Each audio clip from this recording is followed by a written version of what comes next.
Wow na wow! Resibo ng Paunin na talagang 100% sila pa rin ayaw ilabas ng mga fans at malalapit na kaibigan. Hindi alam ang dahilan. Dahil nga ba makakasira sa love team ng Kim Pao?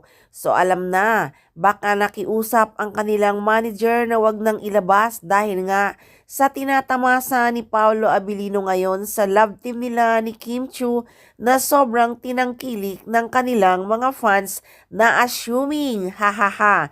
Narito ang isang malapit sa Paunin na may resibo silang hawak pero hindi nila inilalabas. Totoo yan, sila pa din talaga 100% confirm. May resibo kami pero di namin ilalabas.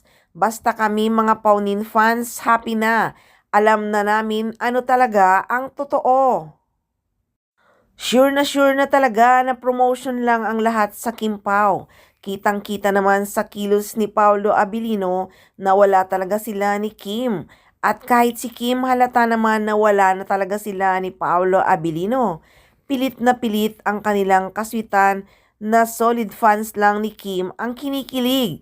Samantalang ang Pauni noon nagsulputan ang mga kinikilig at dumami ang sumusuporta sa kanila na walang halong promotion. Sa sobrang sipsip nga daw ni Kim Chiu sa management, ginastusan ng gusto ang kanilang team up na Kim Pao. Hahaha, sa totoo lang may basbas ni Janine Gutierrez ang lahat. Dahil palaging nagkikita si Janine at Kim Chiu sa asap natin to. Pero hindi naman sila naiilang sa isa't isa.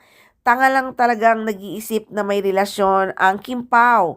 Nako, magising kayo no? Konting panahon na lang tapos na ang What's Wrong with Secretary Kim. Ano kaya ang gagawin nyo mga fans? Matulog na lang kayo palagi, baka sa panaginip nyo na lang makita ang Kim Pao. Tapos na nga ang taping ng What's Wrong with Secretary Kim. So magkakaalaman na. Kaya tutok lang kayo palagi at marami tayong aabangang chika. Dito lang sa Maarteng Machika.